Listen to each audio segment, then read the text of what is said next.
Live. Everywhere. On netrootsradio.com.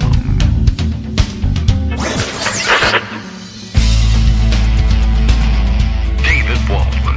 Kagro. In the morning. Now, here's David Waldman. Hey, good morning, everybody. How you doing? It is Monday, January 12th, 2026. Brief pause before actually using the microphone, although I turned it on, and then I just decided to sit there for a little while. And then I was briefly detained by ICE for 6 to 10 hours, and, things are going smoothly here in the United States of America. Lots to cover today. Greg Dworkin back on his feet, although I suspect he was on his feet the whole time. It wasn't the feet that were the problem. Anyway, feeling better, and that's good news. Lots of colds, viruses, etc. going around out there. Plenty to choose from. And a lot of people out there advocating that we, maybe it's time to mask up again with the bad flu going around, but we've avoided the flu so far. That's good news. Get your flu shot and stay away from everybody, including ICE. So big weekend ICE-wise in terms of de-escalating. Actually, they've escalated everywhere that they've been, but they're only able to concentrate their forces in small areas in one city or so at a time. Although, don't tell that to the folks in Minneapolis, because the greater Minneapolis, St. Paul area pretty much feeling under siege at this point. Lots of great video of ICE agents falling down on the ice. I thought that has been kind of interesting.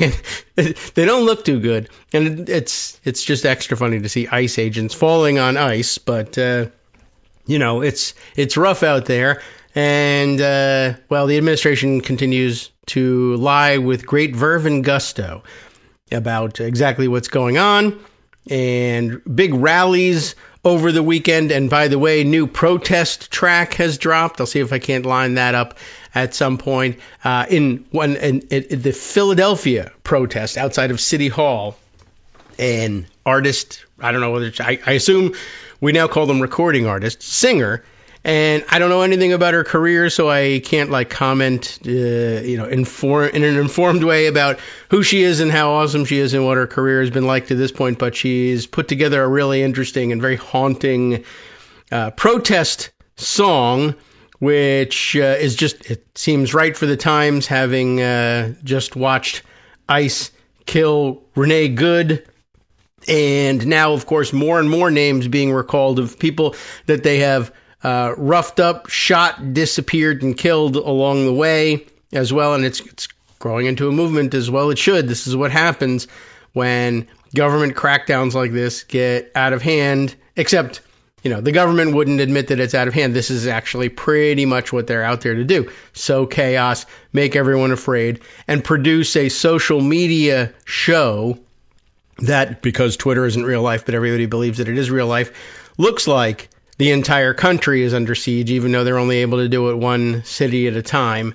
So quite interesting. And if I remember correctly, and now I can't remember, I don't have my notes ahead of me, but I'm pretty sure that the artist we were talking about that I was mentioning is Samantha Rise is her name, but she really produced this terrific track in which she had the whole crowd singing an accompanying track over which she added her own melody and lyrics. But I'll dig it up. We got a lot of video to get to today. So, well, not a lot of video, but a lot of clips and video and important things that are happening all over the chessboard today. Greg Dworkin is standing by and ready to bring us the news of the day. And let's, we should go to one of our newsy fanfares, except now they're not immediately apparent to me. But here we are, the Pathé News. It's upbeat. It's got a rooster in it. There's not a lot of things to complain about. Right? It's very appropriate for a morning show. That's right. The evening news one goes, right, exactly. This is Kagro in the rooster in the morning, right? That's right. It's really up to him what we're going to do today. All right. Yes, much happening. And I've got all your notes. And now let's just throw them out and do the other stuff that you wanted to talk about. All right, let's do that. I'm going to have a video for you to play. It's of Jay Powell, but that's in a few moments. Yes, I am ready. Well, my pundit what does that roundup today is matter? just called Turning Point, and it features Ooh. the fugly face of Stephen Miller, the Ugh. face of fascism. Yuck. And I think it really is a turning point, both in terms of what the administration is doing, but also in terms of people's response to it. Yes. Mask is off, curtains are pulled, all that sort of thing. All the things. Dan Diamond tried to summarize the last week and did a nice job with his tweet. Good job, last 6 Dan. days, he says, Venezuela strike, Maduro sees, Trump warns Cuba and Colombia. RFK Jr. changes the vaccine schedule. Tim Walz ends his re-election bid. January 6th anniversary. Greenland threats and diplomatic crisis that follows. Minnesota ice shooting. House passes the ACA subsidy bill. I would add over the objection of Mike Johnson. He's useless. Yes. And, of course, the Iran protesters, which are worth a word. Maybe we'll start with that just to cover it. Yes. And then threatening Jay Powell. So all of that. That's the last few days. And I think the best summary of why is Sean Casten, who is a U.S. representative from Illinois, Okay. Democrat. He says, let's You be have to clear, remember Donald Trump will indict the these Fed people. chair, kidnap foreign leaders, and kill American citizens if it distracts you from asking what the fuck is in the Epstein files, Hey, because his he base says that. doesn't like pedophiles. None of this is normal, but everything he does is from weakness right now. He's dangerous in the same way that a cornered rabid raccoon is dangerous. He's looking for yuck. points of weakness where he can escape. Stay focused on the reasons why the walls are closing in. Don't flinch when he froths at the mouth. It's shameful that we have to talk about the President of the United States this way. One of those situations where the President actually gets a capital P. But it is who he is. Well, He's 'cause the rest of behaving it is there. exactly the way you would expect a convicted felon and adjudicated rapist who was granted immunity by John Roberts to behave. Yes, that's true. I mean, I think that's pretty much what everybody predicted. And big congratulations for the whole weekend, really, to John Roberts for making it all possible. Thanks so much. Yuck. So let's just do Iran relatively quickly. All right. And again, We I don't know enough. pretend to be an expert on this, but there's some interesting things going on with the protests and why they matter much more than previous protests. Okay. And in some ways, I think that people are correct when they say this is the beginning of the end of the Iranian regime. The that reason protest. is, All in the right. past, when there have been protests, they have often been led, organized, and predominantly conducted by the Kurds, who are, for the most part, a Sunni minority within Shia Iran. Yes, okay. There are Twelvers, there are even Kurdish Jews, but for the most part, they're Sunni. And because of that and other things, their protests aren't always followed by the majority of the Iranian populace. Okay. This is different. These protests Oh. are not only Kurds, but they're also the Shia population, predominantly because the inflation rate is 50%, That's and it's the economy's stupid, Even there. even there. And so it has Economies, broad they're support. everywhere. People are upset because basically they're starving. Oh. And what they see is Irania first, Iran first, Iranians first. They see the Khamenei regime taking scarce funds and resources, sending it to places like Lebanon and Syria, where their proxies have failed, including Assad and a weakened Hezbollah, trying to support Palestine by claiming everything we do is because we're anti-Israel and pro-Palestine, and the Hamas support from Iran hasn't helped because Hamas got pounded. And so the starving population says, why are you spending all this money overseas? We need it. Iran is for Iranians. Hey. And please, this is like the America First version. Make Iran great again. Make Iran great again. And how do you make Iran great again? You go back to the past. And how do you do that? You rally around the son of the Shah. who is the head of the I don't think I even opposition. realized that. Wow. All of this is happening. And so you have, because of the economy, deep support for these protests within the Iranian population that are not Kurds. And that's why it's so hard for them to suppress it. It's happening in cities that are super... It's like, it's one thing to protest in Berkeley, and it's another thing to protest in a small town in Idaho. Right. And these large protests are taking place in small towns in Iran that are akin to small towns in Idaho. Try that in a small Iranian town. Yeah. They put did that it in your pipe and smoke it. Put that in perspective. So with all of that going on, the government's in big trouble. They're trying to crack down. It's going to be bloody. It's going to be awful. Trump, of course, is going to make it worse before he makes it better. MAGA will argue, well, this is only happening because Trump is so tough that he decided to take out their nuclear facilities and do all these things because he's a real tough guy, but we're isolationists and we don't like the idea of going overseas, so we don't give him a lot of credit for it. But, of course, if anything good happens, it's all because of Trump. And, threatening the Iranian regime to not attack their own people is not only useless, but probably counterproductive. Despite that, these protests are probably going to succeed, at least eventually. Well, I hope so. I mean, that would be nice. Although, I have to say, gives you weird chills. Oh, the protests are sort of aimed at the leadership of the Shah's son. Holy cow! I don't think I was fully aware of that aspect of it. Although now that you mention it, I'm like, I thought I saw that he was alive and commenting. I didn't realize that this was. Well, that's why I joined you on the show, so I can bring these little factoids. Right. Well, that's a pretty big one. It's so interesting, although it fits so well with a lot of the commentary that I've seen. Some of the really interesting, I thought, insightful commentary on,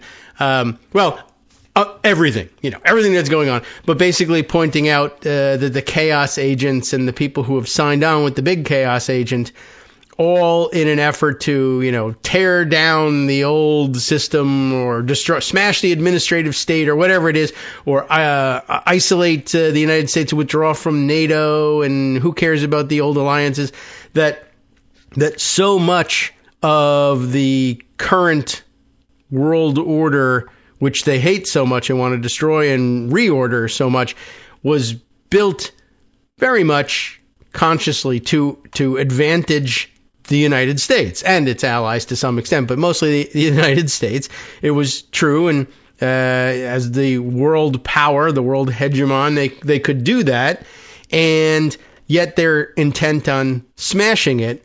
And I guess one gentle reminder of that, and just how powerful the United States has been through its projection of both military power and soft power, is that we're reminded from time to time that we didn't really live up to the rhetorical ideals of promoting freedom and democracy everywhere, but rather people who were pro-American, like the Shah's family. And it's just sort of interesting that would come circling back around as another reminder of, the system that you're smashing really was designed to keep America at the top of the world order. I'm not so sure it's that wise to smash it in anger. Well, but there's nothing about MAGA that's coherent and logical. No, right? Yeah, it's all emotion. That's part it's of all, the I hate these other guys, is, and so I suppose this is good because we hate Iranians because they're not Americans, and they're all getting killed. So who cares? So go ahead and protest and make waves.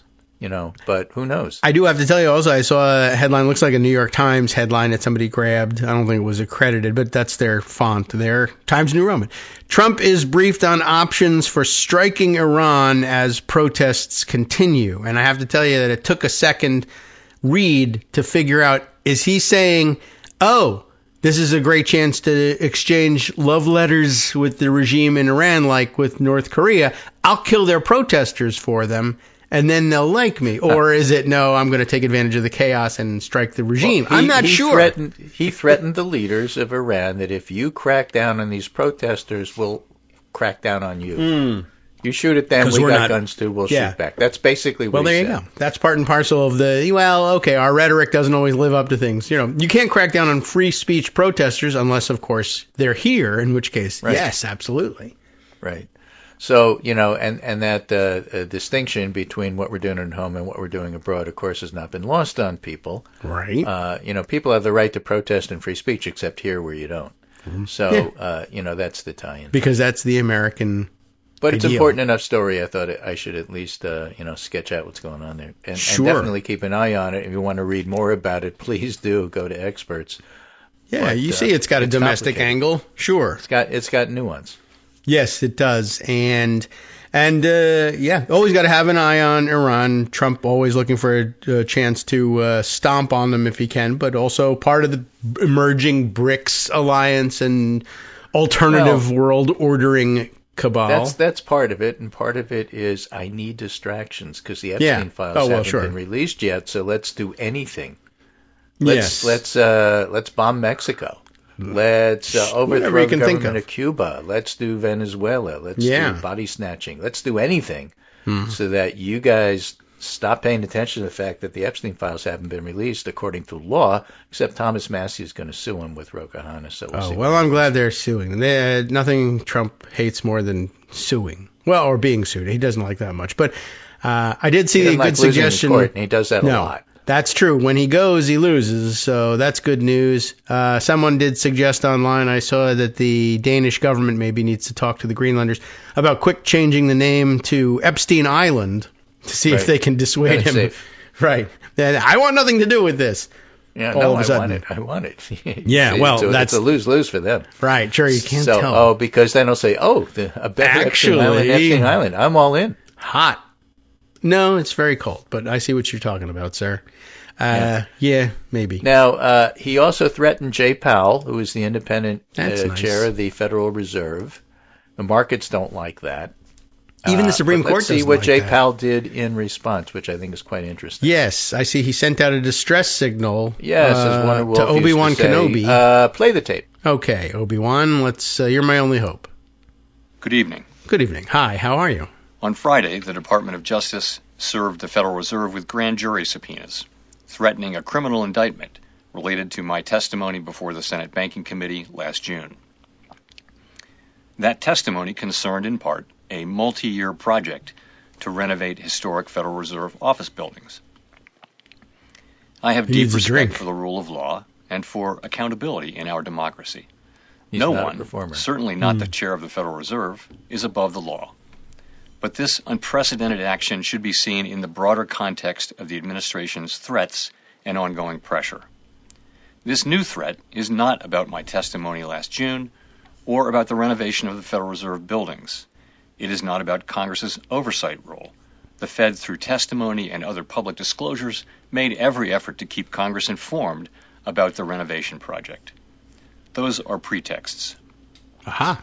The threat of criminal charges is a consequence of the Federal Reserve setting interest rates based on our best assessment of what will serve the public, rather than following the preferences of the president.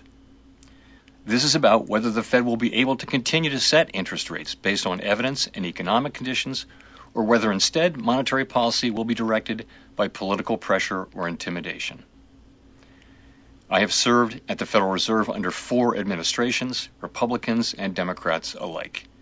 In every case, I have carried out my duties without political fear or favor, focused solely on our mandate of price stability and maximum employment.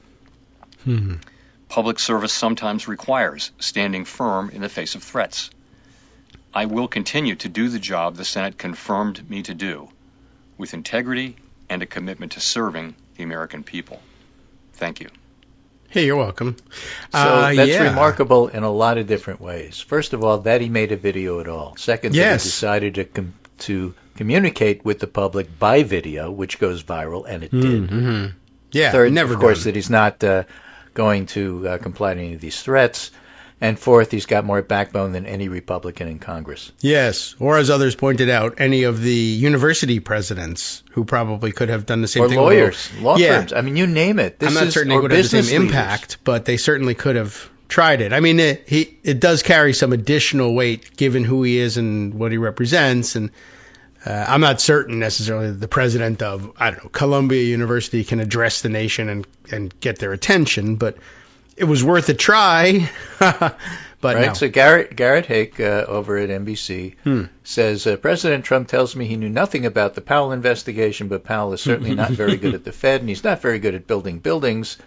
Is this to pressure him on rates? No, I wouldn't even think of doing that. No. Chris Murphy says the media has no obligation to report what he says is straight news. He's a habitual liar. And of course he knew, and of course it's to pressure him. And in fact, there's an interview from a couple of months ago where he said exactly that. So, it's all a lie.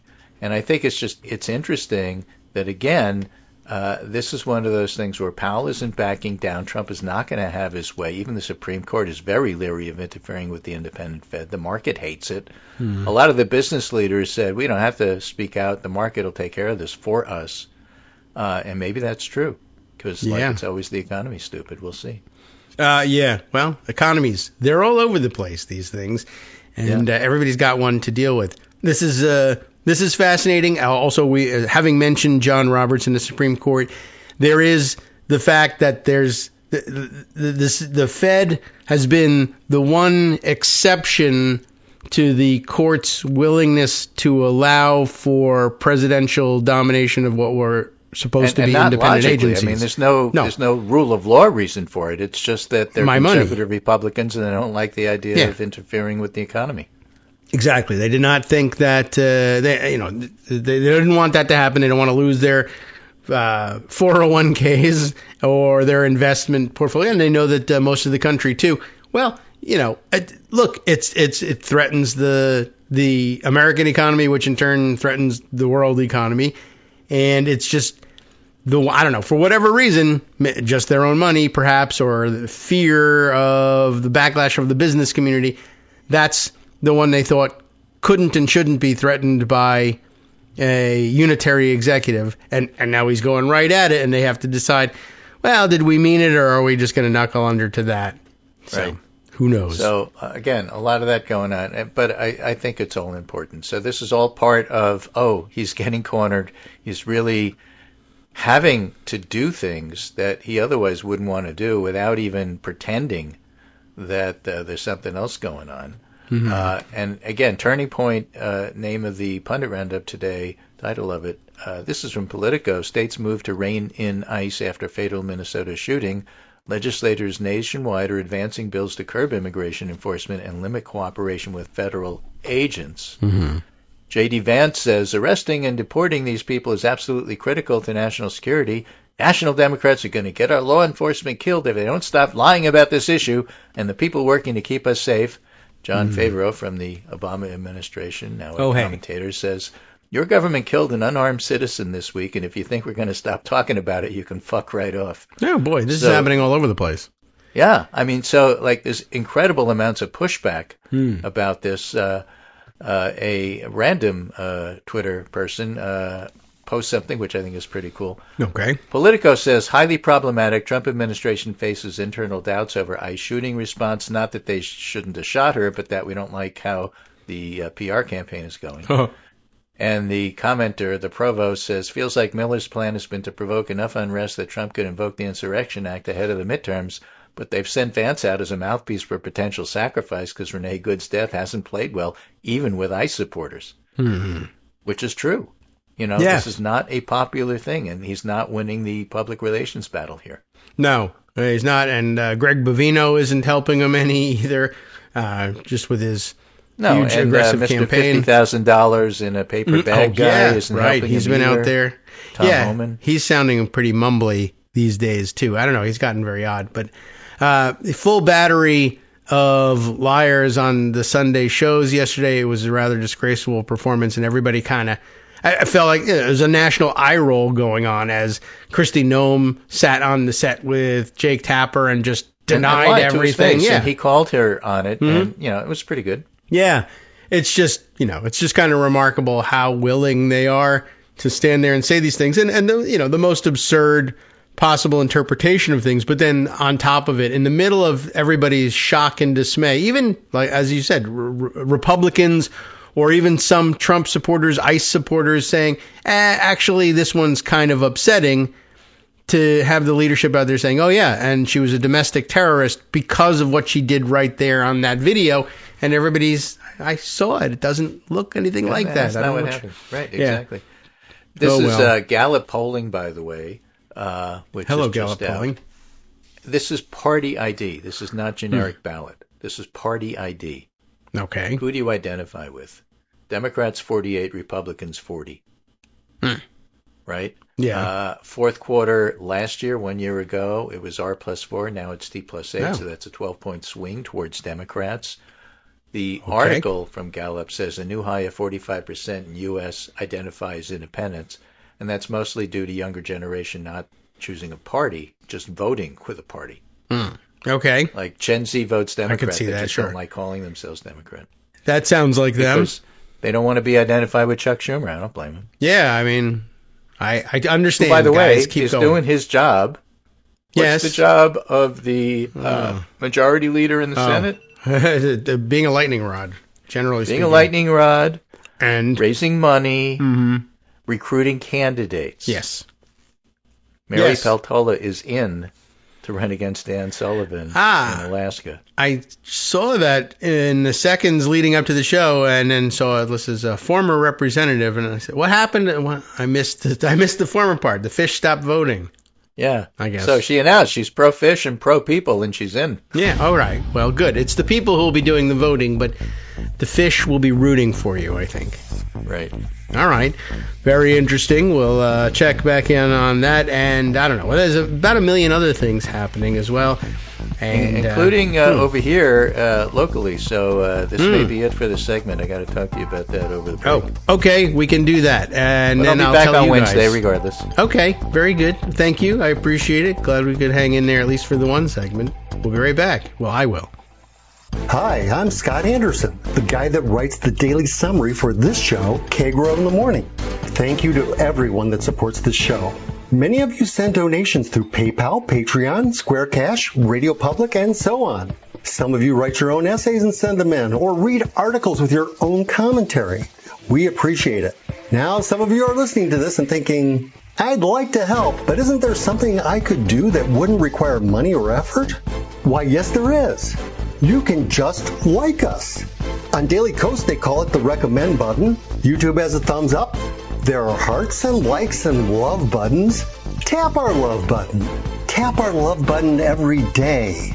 Share our shows and summaries on Facebook and Twitter, YouTube and iTunes, Stitcher and Amazon. Most of these places allow you to write a review, so a sentence or two would be great. Recommend us to social media, or tell your friends to listen to the show. You aren't just helping us, you're helping them find their new favorite thing to listen to. You could change the world. So thank you in advance from me and everybody else in the world. Alrighty, welcome back now to the Kagro in the Morning Show here on Netroots Radio. And guess what? We lost Greg on that one.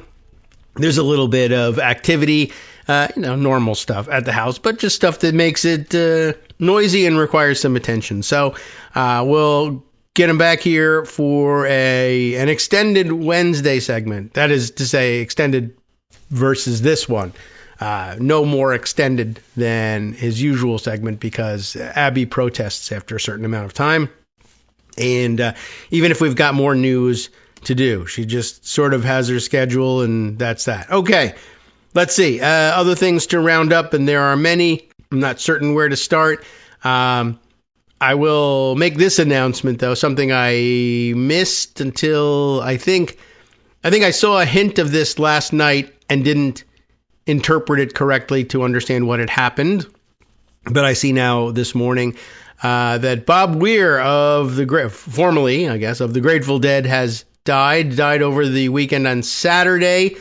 And that'll have a lot of people, probably tied up in knots. People who are very much into the Grateful Dead and their music will probably take this one pretty hard. But as all celebrity deaths, there are, of course, people who take it particularly hard, who are big fans. So we'll make mention of that. I don't know that it impacts the news right away, outside of the fact that it actually happened, but I thought I should make mention of it.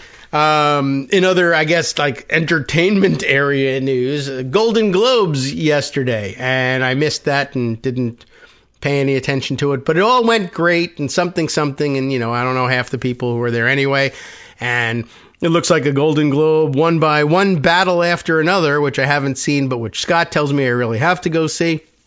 That I got a couple of movie recommendations from Scott the other day. Got to catch up on them. My mom recommended something.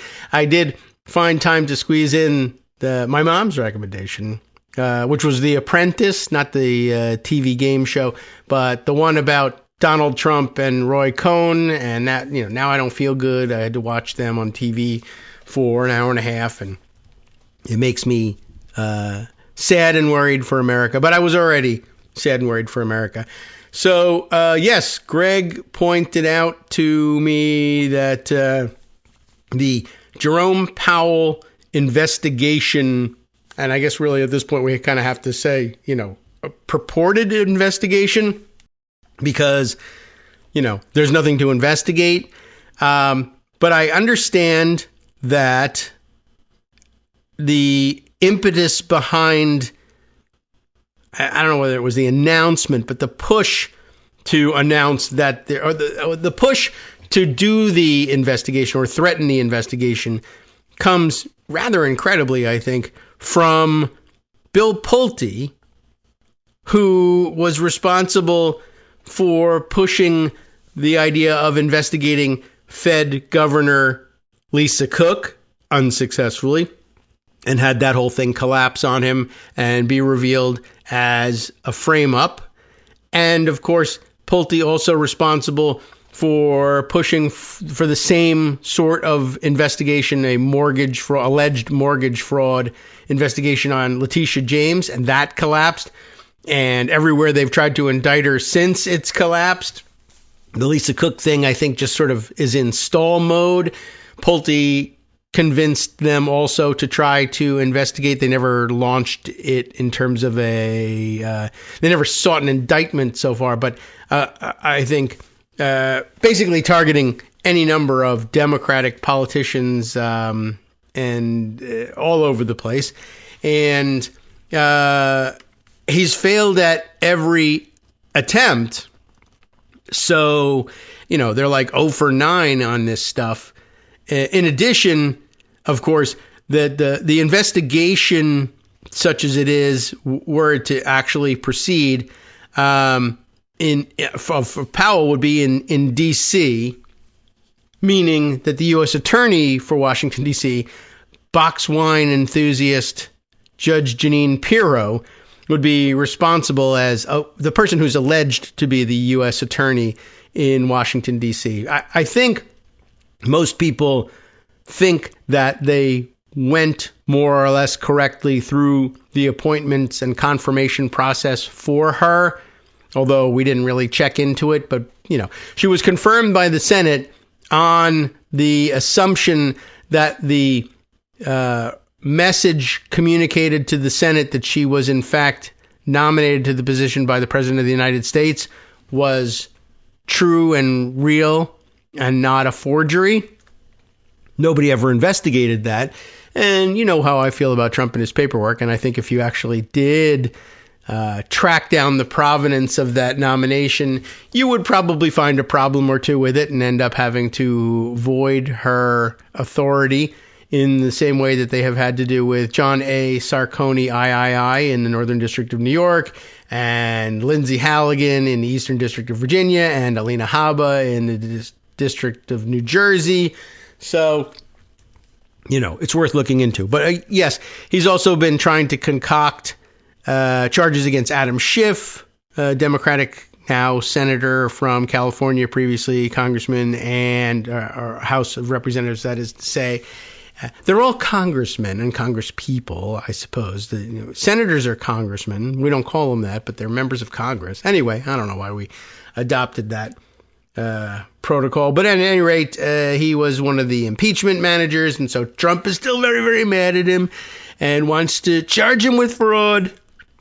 And I don't think I put aside the Bill Pulte's story, but I'm pretty sure I commented on it yesterday, and not that long ago, on Blue Sky. So if I scroll enough, I'll be able to find it. But, there it is. Right, okay. From Bloomberg News. No wonder, because I probably won't be able to read it. But Tim O'Brien posted this on Blue Sky. Is Tim, the Bloomberg editor, senior executive editor at Bloomberg, and political analyst with MS Now, must know, as we say. That's what, when you're wondering, where's all my precipitation gone up in Minnesota? Where's Masnow? MSNOW. I don't know why they did that. At any rate, I don't know if this is Tim's story, but he's the editor there. So they're all his stories, I guess, in his view. This is Bloomberg with the headline, Bill Pulte seen as key instigator, not investigator, instigator. Key instigator behind Powell subpoena. And I guess it's blocked because, Bloomberg, he's a billionaire and he wants you to pay him for the news. And it's a common ailment among news people. They want to make a living and be able to feed their families.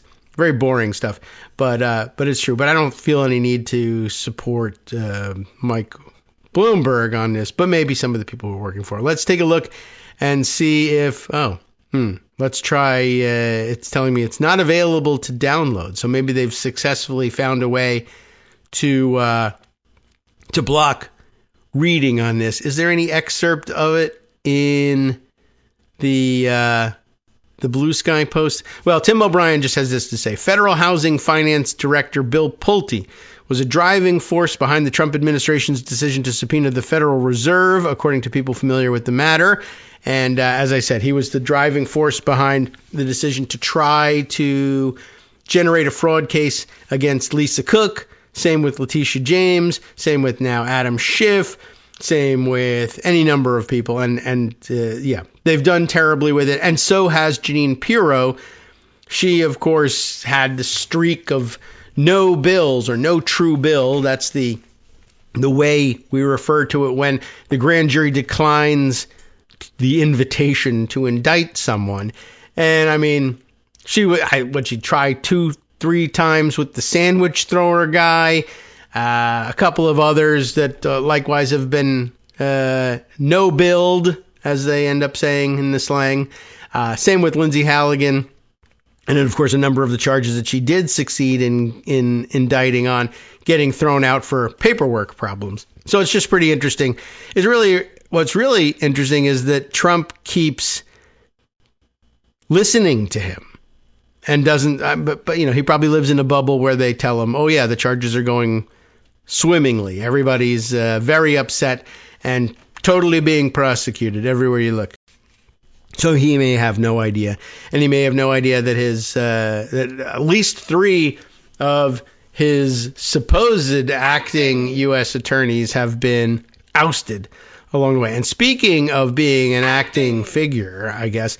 I will also have to note for the record that circulating on the social medias yesterday was another of his Truth Social posts, and you try not to pay attention too much or to over-circulate those fake statements that he makes there, but it's just one of the social media illnesses we have to deal with. Everybody wants the visual. So anyway, he circulated on Truth Social, I guess, a screenshot of, I don't know whether he had someone do this, manipulate his Wikipedia entry, or maybe it's just the Conservapedia or Grokpedia or whatever they're calling the new version of Conservapedia. Remember when they used to get angry about everything has a liberal bias and we need to have a Republican or conservative version of everything? Oh, that reminds me. Something like that came up with over the weekend too. I may have to scroll way back to try to figure out what that was. But once again, they're basically same issue, same problem, same approach to everything. Why don't we just copy it and turn it conservative and see if it'll work? And nobody's interested in it. But anyway, the profile that's meant to look like Donald Trump's Wikipedia entry, and it may very well be that because, as a Wikipedia editor, you can change it to anything and then I suppose people, then they argue about whether or not to change it back, or maybe it was just a fake up Photoshop of the thing. I don't know. I'm not certain where he got the shot from, but the screenshot was of his alleged profile listing, interestingly, above that of the current position for which we'll say he is best known here at home and around the world, President of the United States. But right above it, they had acting President of Venezuela, giving him the incumbency from January of 2026 onward. No date, no particular date, which I guess he couldn't remember what the date was. And leads me to believe that this was just a mock-up done like a Photoshop instead of anybody actually trying to make that change on Wikipedia. But if you know how to access that on Wikipedia, you can look at the various changes that were made. And it may very well be that somebody made the change, took the screenshot, and either changed it back, or that'd be easier to me than photoshopping it, or somebody else, some other editor said, no, that's nonsense. But anyway, just one of the things that he thinks is a huge funny joke to, make cracks like that about the international sovereignty in the middle of wartime when they're killing people. And once again, I must remind him, no, in order to absorb Nicolas Maduro's power, you are going to have to eat him. Everybody knows that. That's got, that RFK Jr. would absolutely advise him that was the case. And plus he's turned the food pyramid upside down, and everybody's supposed to eat a whole bunch of meat. So you might as well start with, you can eat Nicolas Maduro, I imagine would make terrific arepas. That's the local method of serving yours. So let's say shredded meat. Anyway, that happened. He believes he's the acting president of Venezuela. Everybody else who's acting has been thrown out of office. So anyway, just noting that for the record. And we'll see where the Powell one goes. All right, let's see what else has been in circulation over the past couple of days. Oh, I mentioned to you that there was this song, this fantastic song. Let me see if I can't cue that one up, finding the Blue Sky posts that I circulated over the weekend. Prem Thakur was the guy whose post I saw first. He, a political correspondent for ZTO.com. What? No effing ZTO now, I like to call him.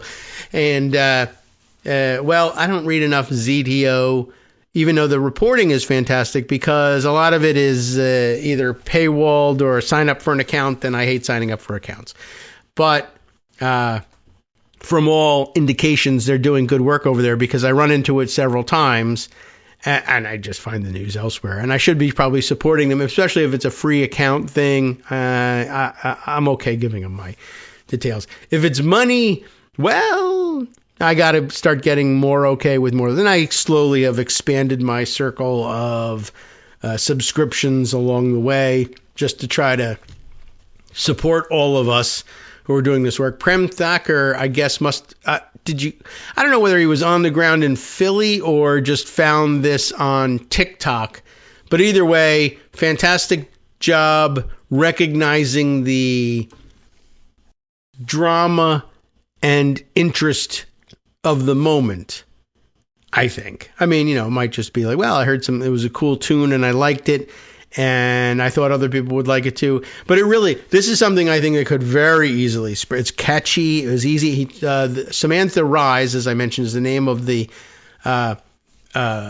artist who created this scene in terms of getting the crowd to sing along. I found that out after having reposted Prem Thakur's. Do I have it right? Prem? Yeah. Okay. His report on it, or his discussion on it anyway, having grabbed the TikTok. Stephanie, am I going to be able to pronounce your name, Stephanie? Stephanie Gunsmeyer, Geuns. Golly, I hope I got it something close. You let me know, perhaps. But Stephanie knew and appended that note to my own reposting of Prem Thakur's note about the TikTok, and said, this is, well, without lecturing me about it. Just says, watch and listen to the artist Samantha Rise making this moment happen and singing the melody. And then grabbing another, this one, Instagram of the rest of the song and her teaching the crowd to do this. Shall I just play the thing here? This is the TikTok of, whose TikTok am I looking at? Livy Lore, is that right? Oh my goodness. Oh, all the people who I can't credit, and the type is so small. But, all right, so, well, you'll hear it, but she has taught the crowd, this sort of jumps in the middle. She's now already taught the crowd to sing these lyrics. And for your benefit, if you haven't heard it yet, go hear it. And if it's not, as I was saying yesterday, if it's not already on an infinite loop, more or less, in your head, that has to be because you haven't heard it once. Not, and that's all it'll take, really, to make it stick. The lyrics are up here on the screen. It is essentially, I will do it non-melodically. Hey-oh, it's a song. We won't be silent while our friends are gunned down. Okay, well, it takes an artist's touch to turn it into something that people are going to be singing. And here's how they do it. You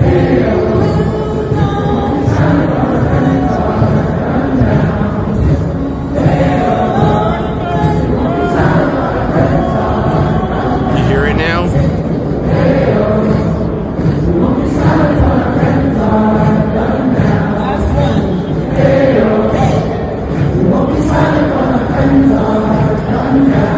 You get the idea here. That's the crowd behind it. You hear the beat to it. It's it's a funeral dirge essentially for Renee Good.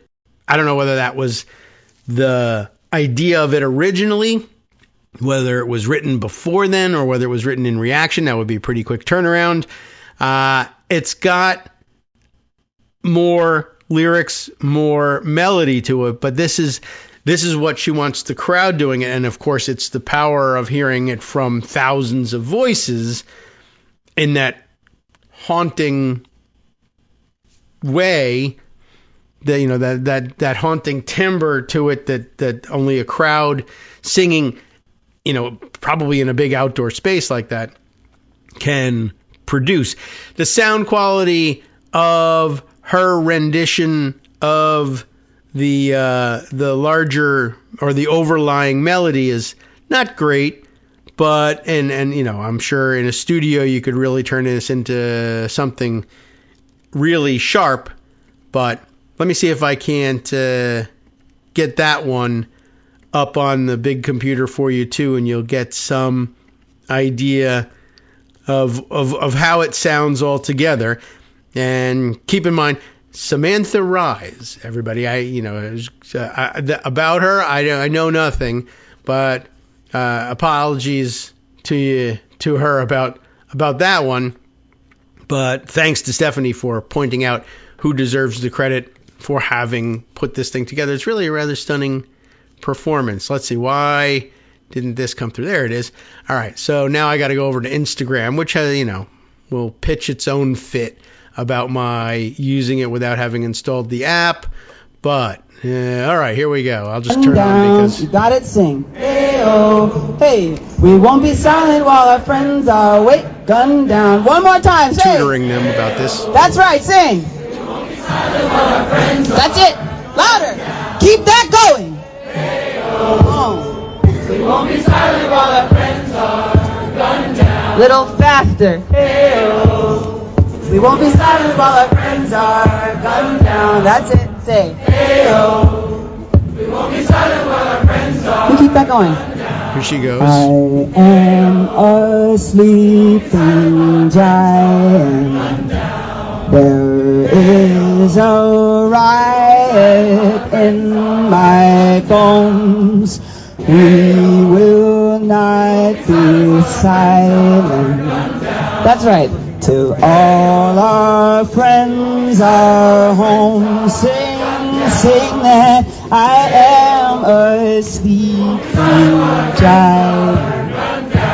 There is a riot in my bones. We will not be silent till all our friends are home. One more time. I am a sleeping giant. I am. There is a riot in my bones.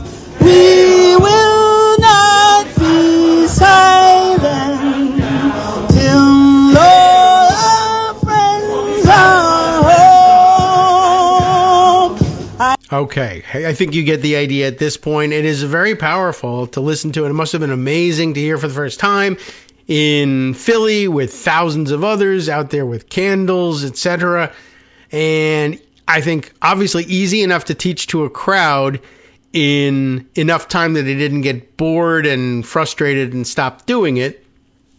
So a very special skill right there, and catchy and haunting, and it's got that plodding beat. It could very easily be a marching song. It could very easily erupt in a stadium. Quite honestly, they ought to be singing it outside in Lafayette Park outside of the White House, except you'll probably get tear gassed when you do it, but you should be doing it anyway. Should Trump show his face at the Super Bowl this year? I mean, his Super Bowl crowd is not exactly the kind of crowd you'd think would go in for such a thing. But if it were to spontaneously begin with people stomping in the stands, it could be an extraordinarily powerful thing. It could happen anywhere. And all you got to do is circulate this thing and put it in the ears of as many people as you think can absorb it. And very quickly it'll be, like I said, on an infinite loop in your head. Now you've heard it once. You've heard it twice, in fact. And, well, let's see what you do with it. It would make a very powerful addition to the movement. I mean, if you got people to catch on with the idea that they ought to be wearing giant inflatable frog suits outside of ICE offices, I think that you could probably get them to do this a little easier, especially as no instrument is necessary. And the lyrics are simple and to the point and easily remembered, as is the tune. So my highest recommendation there to that. Thanks to Stephanie for bringing this thing forward, and to Samantha Rise for doing it, for writing it for everybody and sharing it with us. All right, let's see. Man, so many other things. What else have I got parked in Instapaper? Maybe that will get me back on track. Let's see. More tidbits emerging from, I think it was just one sit-down interview with the New York Times that Trump conducted in the White House in the last couple of days, but they're milking it for all it's worth. That's what they do at the New York Times, and making it makes it feel like they might have done one or additional one, like they may have done a second such interview, but I don't think they did.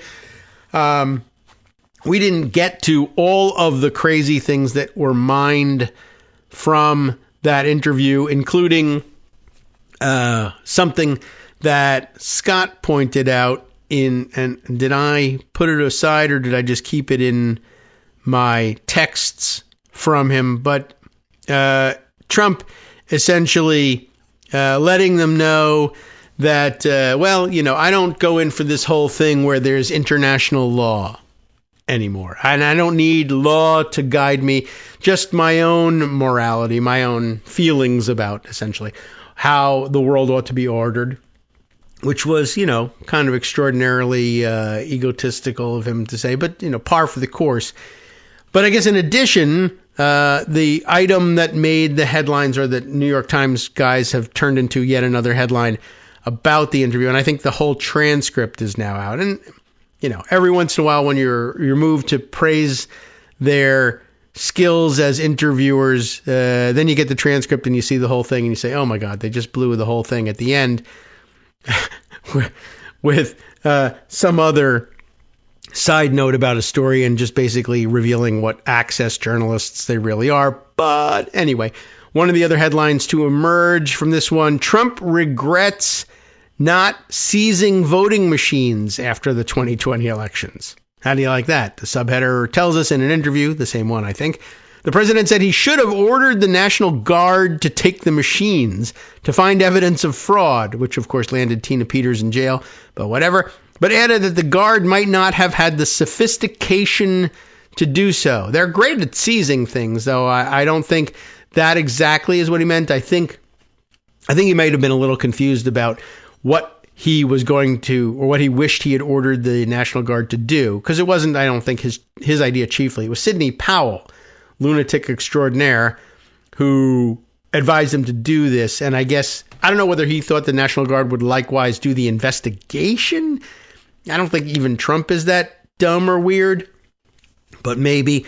I don't know. Let's see what they have. Alan Fuhr and Ashley Ahn have distilled this piece out. I don't know if they were present for the interview or not. I forget. President Trump said during an interview with the New York Times that he regretted not ordering the National Guard to seize voting machines in swing states after his loss in the 2020 election, even though he doubted whether the Guard was, quote, sophisticated enough, unquote, to carry out the order effectively. Now, immediately, what emerges as a theme, by the way, if you read on, and we will, is what he's really saying, or rather, I don't know whether he discusses it, but what they say in reporting the background on it, maybe we have to give him credit for this, is that Trump regrets not doing this, even though, forget the doubts he has about sophistication, even though everyone he spoke to about it outside of Sidney Powell and Mike Flynn told him, no, you can't do it, and it will be a gigantic disaster and just basically the end of the democratic experiment if you do that right here, right now. And they do make that clear in their reporting on it, but it's not clear that it was ever part of Trump's thinking, I guess. I'll give you another paragraph or two as we exit for our top of the hour break. The remarks by Mr. Trump in the interview last week, so it is the same one, harked back, not even hearkened, but harked back to one of the most perilous moments from his first term in office, and one of his last, when he was urged by some advisors to order his national security agencies to take control of machines manufactured by Dominion Voting Systems, and then later blamed it all on Hugo Chavez, too. Okay, welcome back, everybody, to the Kagro in the Morning Show. We'll just continue with reading this New York Times tidbit about the big interview that they conducted last week and are still talking about, because it was a long interview. And it required a little bit more reflection, I think. To give them what credit they are due, I do think it's interesting how they do the right thing and put some context to these comments that I'm not sure were present in the moment in the interview. Certainly Donald Trump wasn't going to bring these up. So yes, this was the scheme by which he was urged by some of his advisors to take control of machines manufactured by Dominion Voting Systems in an effort, of course, to find evidence that they had been hacked to rig the election against him. That's, you like my new slang for elections? Elections. I don't know. Somehow I didn't get the whole thing out in that one. The statement also came as he continued his attacks on digital voting machines, saying that he wants to, quote, lead a movement to get rid of them altogether in advance of this year's midterm elections. And I mean, he's a unitary executive. He thinks he's dictator of the United States, now thinks he is acting president of Venezuela. How come he can't get this voting machine thing done? I don't know. I mean, I know why he can't.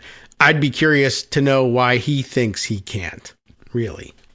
Anyway, Mr. Trump has long been obsessed with voting machines, particularly those built by Dominion, a company that has figured prominently in conspiracy theories that technology was used to rob him of victory in his race against Joseph R. Biden Jr., in case you don't know about that. By the way, I mean, I'm sure, I think it gets mentioned like probably next. I have to scroll down. Well, they put it this way. Allegations that Dominion machines were hacked in a plot to flip votes away from Mr. Trump swirled constantly in the chaotic period after the 2020 election and sat at the heart of several lawsuits filed by the pro-Trump lawyer Sidney Powell that sought to overturn the results of the vote in 4 key swing states.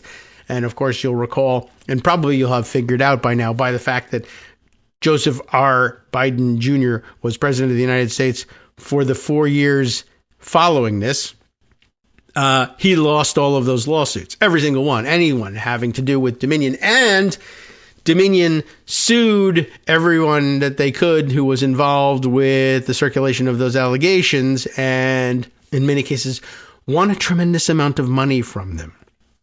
The accusations about Dominion came to a head during a pitched Oval Office meeting on December 18th, 2020, when a team of outside advisors, including Ms. Powell and Michael T. Flynn, who was an outside advisor because he was chucked out of the job of National Security Advisor because he's an effing spy, but whatever. So Powell and Flynn... and by the way, also the pillow guy, I think, was big into this too, as was the Overstock.com guy, who we forget about from time to time. So a lot of weirdos involved in this thing. Anyway, they all pitched Mr. Trump on a brazen plan. They wanted the president to use the military or federal law enforcement officers to seize Dominion machines in several states where he believed there had been fraud in order to conduct a recount of the vote. The advisors went so far as to present Mr. Trump with draft executive orders that they claimed would grant him the authority to follow through on the outrageous plan. And, of course, it's pretty dumb because, quite honestly, there's really almost no way to grant yourself that kind of authority, and no one should think that there is. But Donald Trump thought so because Sidney Powell gave him some stuff that sounded kind of legal. And that's all the rage these days, honestly, among these Trump types. Okay, where were we? I got to find my way back to the story we were reading. There's a lot of tabs open. All right.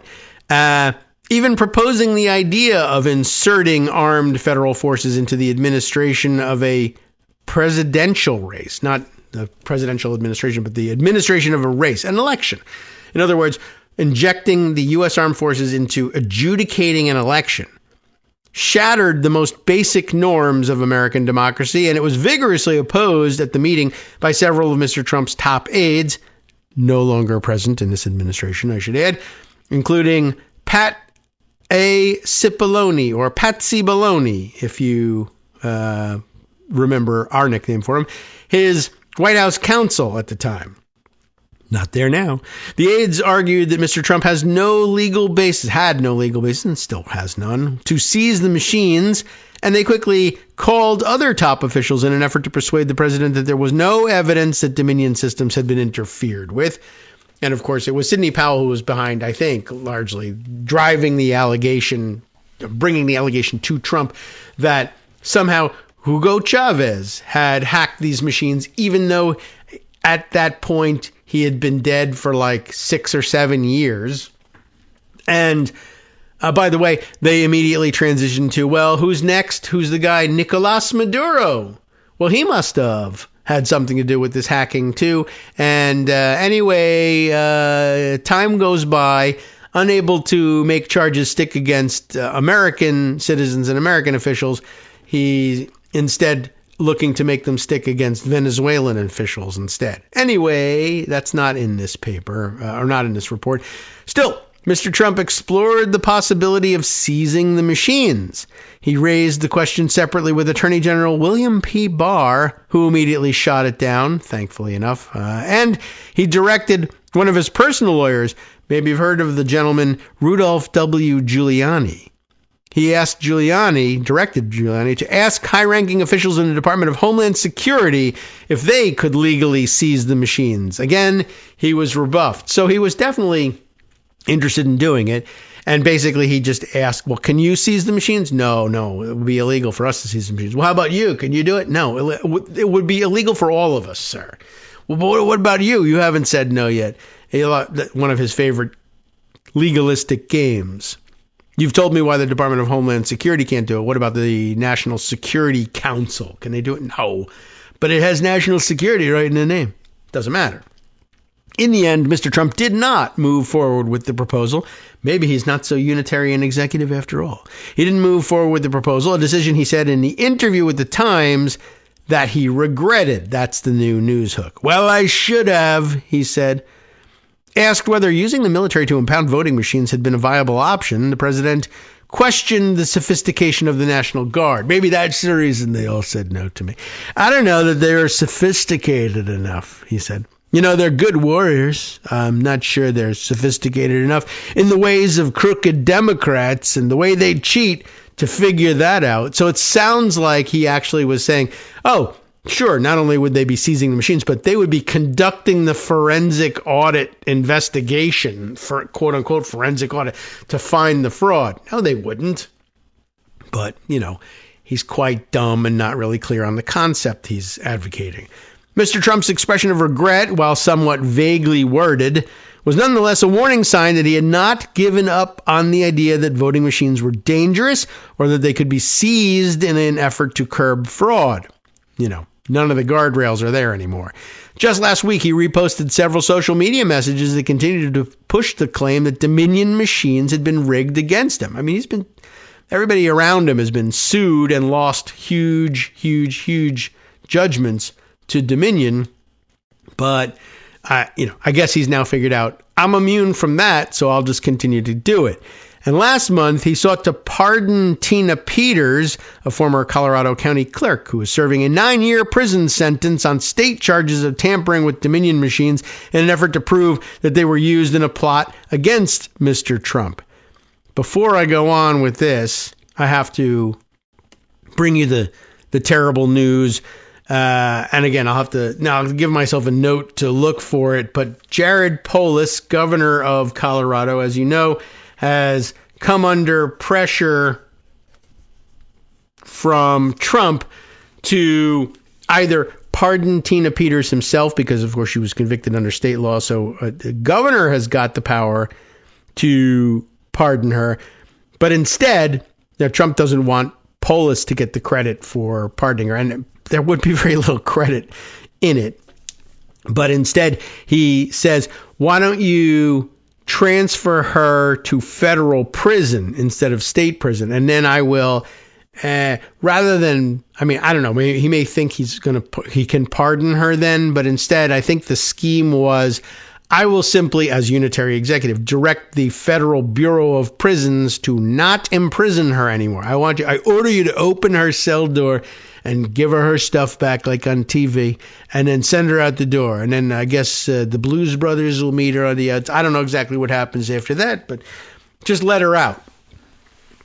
I don't care if I can't pardon her, but I am going to get her out of jail. And what are you going to do with that? Polis says, well, no. And then Trump is threatening, I'm going to withhold all the federal funding from Colorado. He vetoed the water bill authored by Lauren Boebert in order to try to exact revenge on Colorado as a whole, which, whatever, not really providing for or promoting the general welfare there or forming a more perfect union. There's a lot of problems with this. But, anyway, I regret to inform you that Jared Polis also gave a statement at some point over the weekend, I believe, in which he says, well, maybe Tina Peters' sentence was a little harsh. Maybe I should think about reducing her sentence, just for kicks, which would be a huge tragedy on so many levels. But there it is. Jared Polis, not the stiffest spined guy there is, I guess, but I'm sure he's thinking he shouldn't have gotten involved in it at all. Just like, no, that's crazy. It's insane. She was convicted by a jury, sentenced well within the sentencing guidelines by the judges. It's a very serious crime. Even MAGA people say this kind of tampering with election machines is a very serious crime. She deserves this. But whatever, he'll probably claim, I'm doing a balancing act. I'm trying my best. I don't have any intention of moving her into a federal prison or really even any intention of reducing her sentence. Although I suppose it's possible you could say, well, I think 6 years would be better than 9 for no reason other than to try to curry some favor with Trump because he's operating as a dictator, and Polis has some responsibility to try to keep the pipeline of federal funding flowing, and if maybe that would do it, without actually releasing her. He could say, I'm thinking about reducing her sentence. Trump takes that as a sign, sends federal money to Colorado. People get clean drinking water. Farms are irrigated. And then when the time comes for him to deliver on his promise, he says, actually, I kind of probably no. But the water's already out there. So could that be it? I don't know. Anyway, there you are. I thought that was of some interest. Is there more to this article? By the way, I'll have to make note, though, to look for the Jared Polis thing. Now, yes, there is more. I remember I interrupted that to bring you that note about Polis. So where were we? Yes, at the same time, Trump has not been shy in using the National Guard, deploying thousands of its troops in recent months to cities that he says are overrun with crime. They are, of course, not, but he says it anyway. He has argued that the deployments are necessary to restore law and order to the cities, despite the objections of state and local leaders who have called the moves unnecessary and unlawful. The president's use of the National Guard during his second term has become the focus of a multi-state legal battle. While some cases remain largely unresolved, in December, the Supreme Court ruled against Mr. Trump, one of the few times that they've done that, for his deployment of troops in the Chicago area, citing an 1878 law which bans the use of the military for domestic policing. That's the Posse Comitatus Act, you probably have guessed. Since taking office again almost a year ago, Mr. Trump has sought to expand the scope of his powers and has wielded federal authority to exact retribution, as he promised, on political enemies and push his domestic agenda. And he has said he is willing to invoke the Insurrection Act and federalize some National Guard units if he feels it is important to do so, although he keeps losing on that front legally too. But, he's not particularly interested in what legal people say about things. Can we get some other legal people instead? That's not how this works. But he wants to see if he can do it anyway. That's, interesting side note about all of the other various things that he, has very weird ideas about what he is allowed to do and what he isn't allowed to do. That did lead me back to a point that I made, I think, end of last week after we finished reading that article, which is gaining increasing social media discussion, if not necessarily acceptance among the rest of the political science community, although I think maybe it's getting there too, the neo-royalist theory, essentially. But I had mentioned that, it was very difficult to believe that Trump's operation under this theory could be viewed as consistent in any way at all with our adoption of a very specific written constitution. And although, as I said, the legalists don't love giving binding force to the preamble, not everybody actually feels that way. And actually, it's a very difficult thing for, certainly be difficult for MAGA types to explain why the preamble isn't binding in some way. They wouldn't really understand that. And I'm not interested in helping them make the argument at the moment. But even so, even pushing past that legalistic argument that it's not a legally enforceable part of the document, I will say again, it is very clearly laid out as the reason for the binding part of the document which followed. Why did we do this? Why did we set this down in writing? It's very clear why, and the words are familiar to you.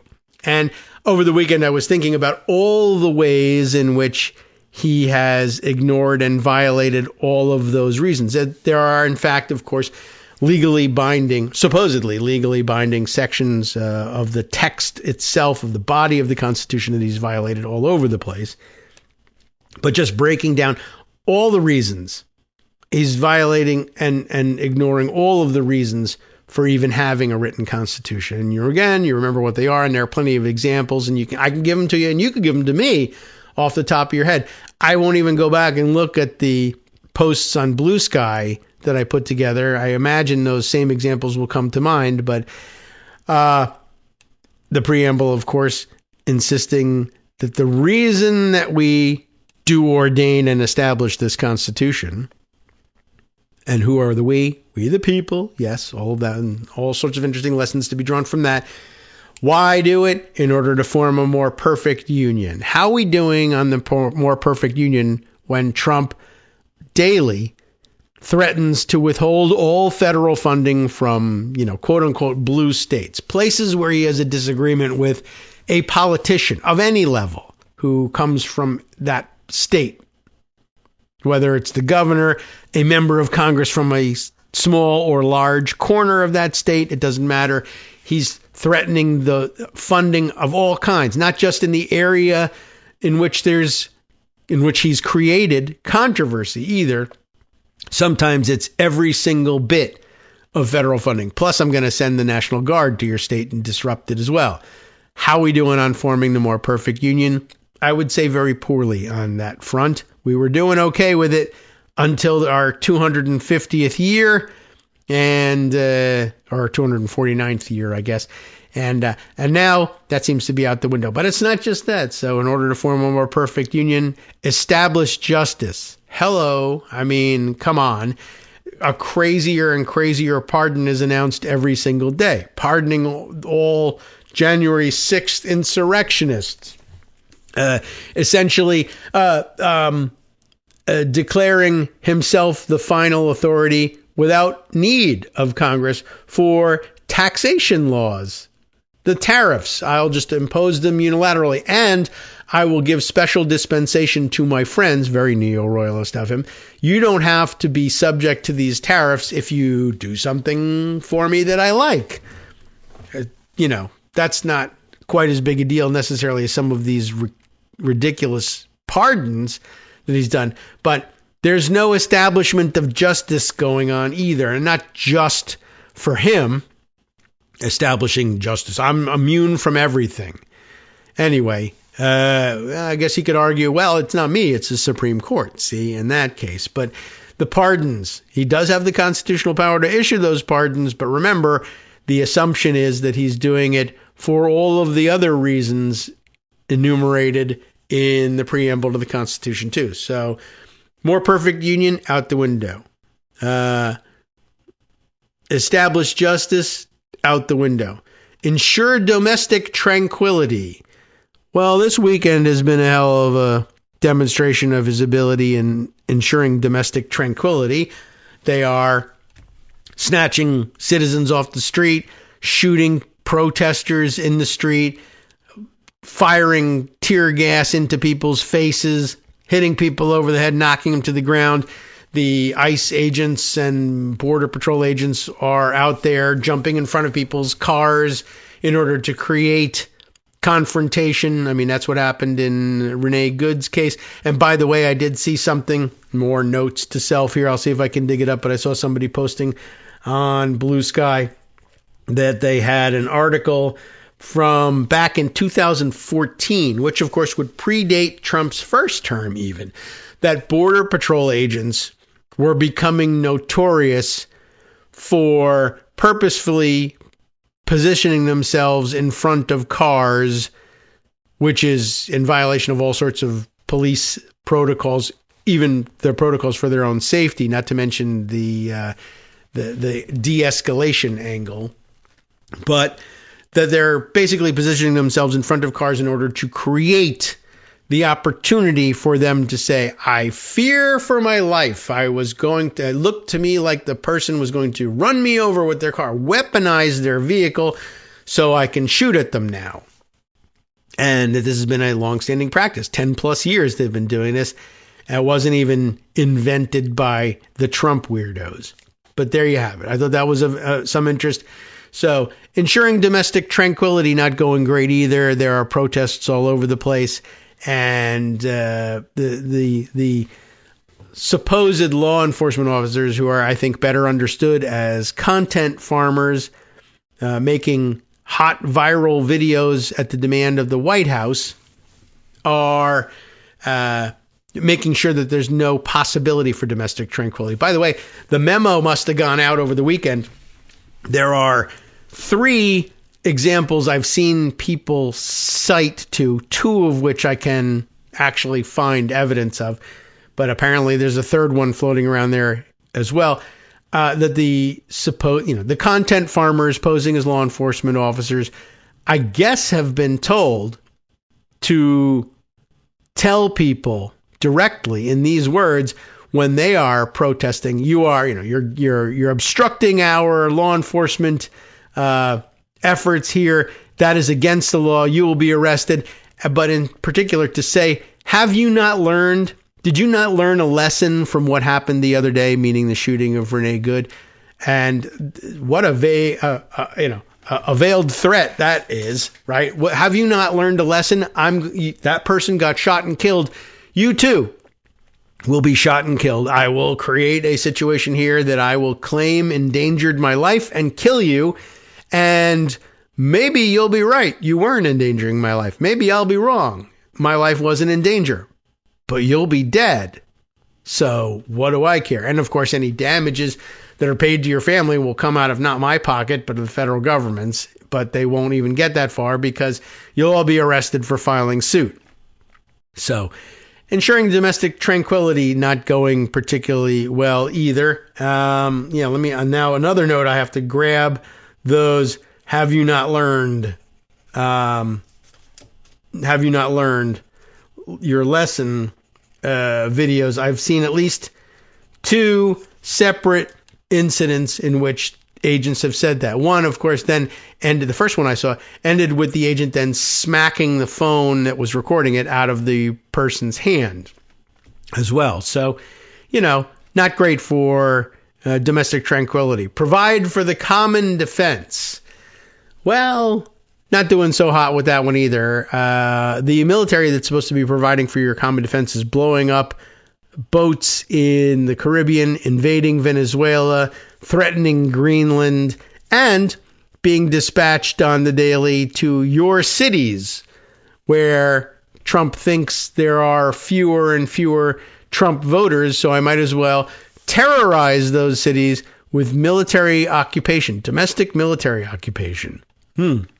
That seems to be the opposite of the idea of providing for the common defense. You're actually using our common defense troops against us in an offensive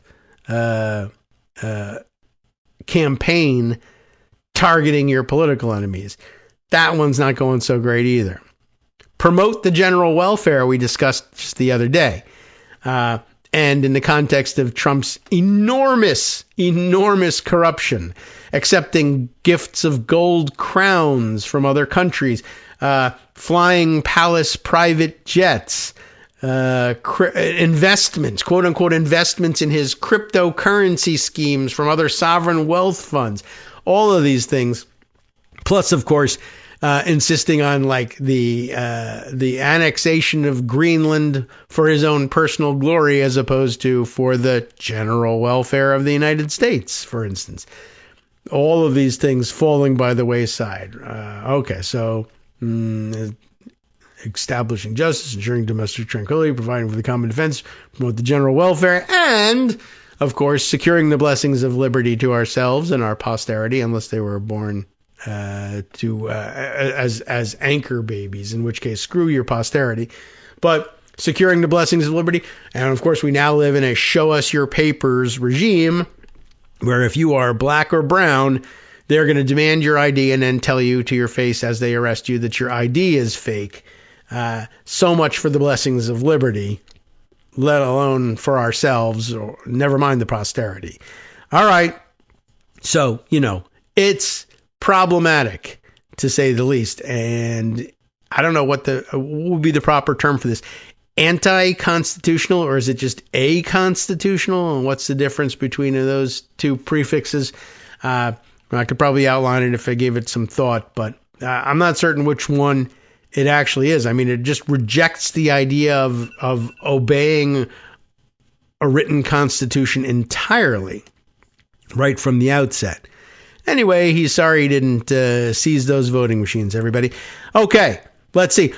Another note in the growing number of personalist moves that help affirm the validity, let's say, or the viability anyway, of the neo-royalist theory. That one I'll give to you in the last 30 seconds. Headline from the UK's Independent says Trump, quote, inclined, anyway, to keep ExxonMobil out of Venezuela after CEO response at the White House meeting. Remember, he had the big meeting. By the way, alleged that he farted into the microphone in that one of my favorite activities of his. But big gathering with the oil CEOs that he claims he briefed prior to the invasion. So we'll see what happened there. Hi, everybody. It's me, David, still your host for the Kagro in the Morning Show after all these years. Thank you for all your continuing support for the show. And if you're listening regularly and still thinking about getting on board as a supporter, well, the time is now. Patreon.com is the easiest way to make recurring subscription-style payments every month, all year round, to keep us going. patreon.com/KagroX brings you to our page where you can sign up with your monthly support. And hey, have you seen our clever new subscription tiers? It's easier than ever to sign up for, say, one crisp dollar bill for every information-packed 2-hour show. If you're the plan ahead type, there's even a year-long subscription program that saves you 15% on the cover price. Or it would if there was a cover price, or even a cover, for that matter. patreon.com/KAGROX. Thanks again for all your support. All right, welcome back now to the Kagro in the Morning Show here on Netroots Radio. Wow, so much to cover. All right, we left off letting you know that the UK's Independent had this news about Trump being inclined to keep ExxonMobil out of Venezuela after the CEO's response at the White House meeting. What does all this mean? Remember, of course, that Trump insisted that he had somehow informed the CEOs of the oil companies in the United States that this was going down in Venezuela, even though he also didn't bother to tell anyone in Congress that this was going down. He by the way, did not, in fact, inform the oil CEOs. I don't know why he thought that would be a smart-sounding thing to say that he did, but he did say that. All the oil execs say no. And, by the way, we're not even really super interested, necessarily. Some of us are, some of us aren't, but it's not clear that there's a real interest. They may just be flattering Trump by pretending that there's an interest. ExxonMobil, I guess, thought, we're ExxonMobil. We can say whatever the hell we want. I mean, how much money did they spend for decades denying, climate change? Okay, very famously. So they sort of think that they can get away with anything. And just one of the biggest household names in the oil business, I guess.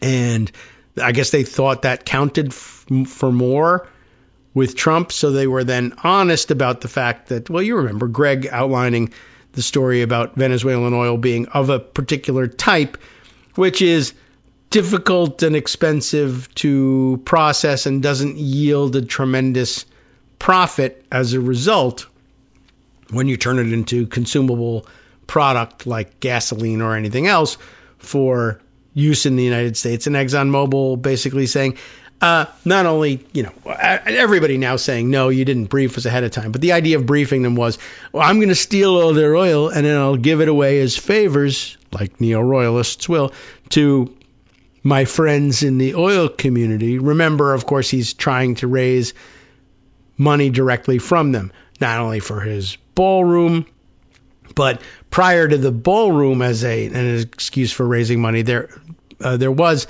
a moment which, we noted in passing at the time, but has been, subsumed by 10,000 other outrages, of course, in which he said, oil companies should be my biggest supporters. I'm doing so much for their industry. They should be supporting my campaign. I think it was back in the campaign days.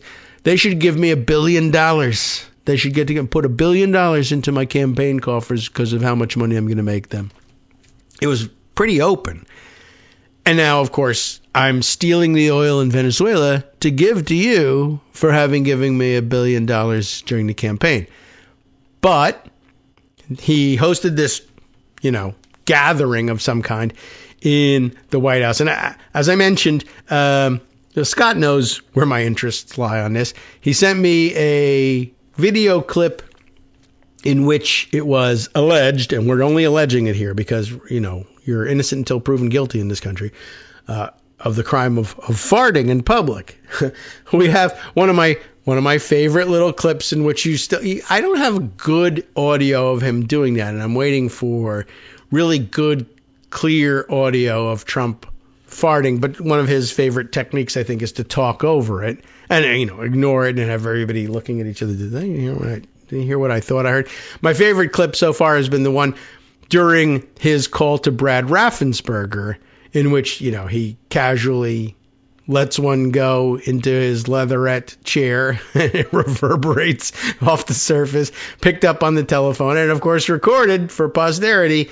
But and this one, I think, was too obvious for him not to say anything, which is amazing that there's anything. If there's anything that can get, it's amazing that there is anything that can move Trump to claim responsibility and ask forgiveness, even with something as meaningless as saying, excuse me, when he farts, but he goes ahead and does it. We found a way another state's later, excuse me.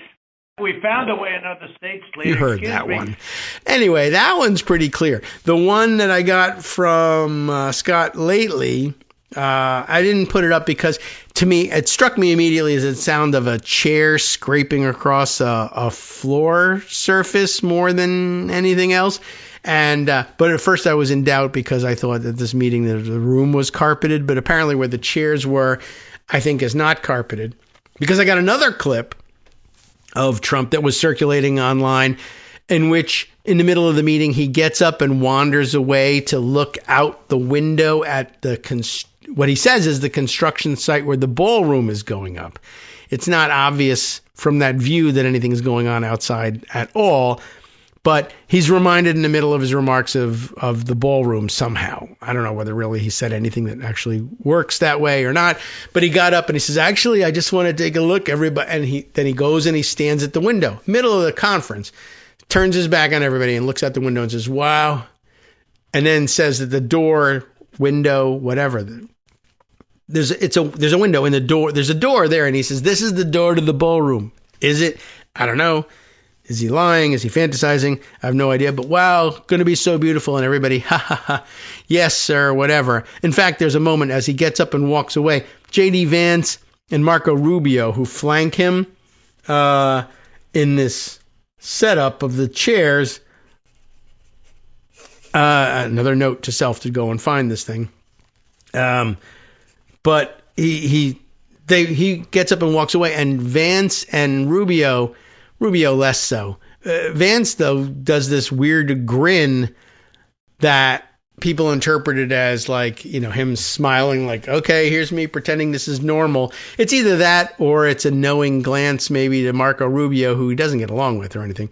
There's another moment where the old man is crazy thing. He's just so out of it. And there's that nervous smile. Rubio doesn't play along very well because he's just not that good at it. Anyway, also he doesn't like J.D. Vance, I'm sure. So anyway, he gets up and walks away. That's interesting. The fart's not a great sound quality thing, but as he walks back and forth, you can hear the clacking of his shoes on the surface, which indicates to me that surface is not carpeted and maybe it was a moving chair. That's breaking news, everybody. Well, breaking wind news, I guess we could call it. And it's really, honestly, from now on, now I need a sound effect, like a breaking news sounding thingy. Oh, where was that one that I have of the spinning newspaper one? I thought one of the things that I put aside for Greg fanfares one day had sound like that in it. I don't know whether we can find that one again, but maybe we could put the problem is I can't isolate the fart from the phone call one without having voice over it. I need an engineer to work on that one for us. Okay. Well, anyway, so he has this big meeting and all of the oil executives are brought there. And interestingly, I think there's, 50 people in the room. And he says something like, I didn't realize there were this many people in your industry. I mean, it's a pretty big industry. So I don't know. He's just making chit chat there. Anyway, at this meeting, ExxonMobil must have said, yeah, by the way, actually, we're not super excited about this Venezuelan oil because it's crap. And now he's mad at them. And the Independent says he's now inclined to say, well, yeah, all right, you're not allowed to go to Venezuela. What do you think about that? Because they said, actually, this stuff's not so great. Let's see, did they allow us to see this whole thing? It's just a short article, I think. Just a short blurb. President Donald Trump said on Sunday he's inclined, whatever that means, to keep ExxonMobil out of Venezuela after its top executive was skeptical about oil investment efforts in the country after toppling the former president Nicolas Maduro. I didn't like Exxon's response, Trump said to reporters on Air Force One as he departed West Palm Beach, Florida. Again, of course. They're playing too cute. During a meeting on Friday with oil executives, Trump tried to assuage the concerns of the companies and said that they would be dealing directly with the U.S. rather than with the Venezuelan government. He is, of course, acting president of Venezuela. No, he's not. Some, however, weren't convinced of any part of it, I guess. If we look at the commercial constructs and the frameworks in place today in Venezuela, today it's uninvestable, said Darren Woods, CEO of ExxonMobil, the largest U.S. oil company. But that won't stop Donald Trump from trying to punish them. At least not at the moment. Greg also sent me a note on this subject. What is this? This must be the statement from ExxonMobil. But he sent this to me, I think, before I even started doing this story. I don't know that I really want to read ExxonMobil's statement, but just so you know what it is, I guess, what made Trump mad. Our perspective regarding the situation in Venezuela as shared with President Trump, some sort of press release from them. ExxonMobil chairman and CEO Darren Woods, alongside other industry executives, who I guess aren't being punished, attended a meeting hosted by President Donald Trump today, that was Friday, to discuss the future of oil and gas industry, the industry in Venezuela. And I guess, the transcript of his full remarks, which I think would probably not do us a great deal of service in reading the entirety of, but it is here. I'll share it with you. But basically he said, he may have said some positive things, but the sentiment he was trying to get across is, you say, come and just take the oil, but it's not like that. There would have to be a lot of investment in infrastructure just to get the oil out of the ground and onto ships. And even then, we're sailing it halfway across the globe to refine it somewhere at great expense. And if we could refine it there, it would be less expensive to transport, but we can't because we don't have the infrastructure to do that. And Trump has basically said, well, you guys should build it. You build it, and then you can have free oil. And they're like, the oil isn't worth enough to make this investment. And by the way, I think at some point Trump also hinted to the press, well, they said that, but we might reimburse them. Maybe the federal government will pick up the costs of some of this oil infrastructure because I want this thing to work and I don't want to pay for it. And Venezuela can't pay for it. So I'll make them pay for it, but I'll give them the money back because I command the treasury and they'll do this thing and make this idea of me seizing Venezuela's oil for the United States to own and sell and use, they'll make it work. I said that we were going to do this. The realities say we shouldn't be doing this. So I will raid the treasury in order to pay for it to happen so I can say, see, Trump is right about everything, which I think is driving all this. ExxonMobil says, I don't know, if you're going to seize me some oil, seize me some better oil than this. I'm not interested. And now, well, then you can't have any of it. Well, I told you I didn't want it. So is that really a huge threat? But I think everybody also understands that this also means things like, well, maybe ExxonMobil should have to pay a huge tariff on oil that everybody else won't have to pay because they said nice things about me at the fart meeting. Maybe. I don't know. Maybe that's what's driving him here. All right. I got a couple other things to share with you. There are many. I guess I could say, you know what? As an update on what's happening in Congress with the Affordable Care Act subsidies, we, of course, had the news that the amazing maneuver had been pulled off in the House and that some 17, just so you have the number, 17 House Republicans voted with Democrats to pass Hakeem Jeffries' version of a 3-year extension And, it was immediately doomsaid by people who are probably right. This thing's going nowhere in the Senate. So I wanted to add a couple of things. One, yeah, maybe, but that doesn't necessarily mean that nothing moves in the Senate. It may not be this vehicle that passes. They love to pretend they're compromising.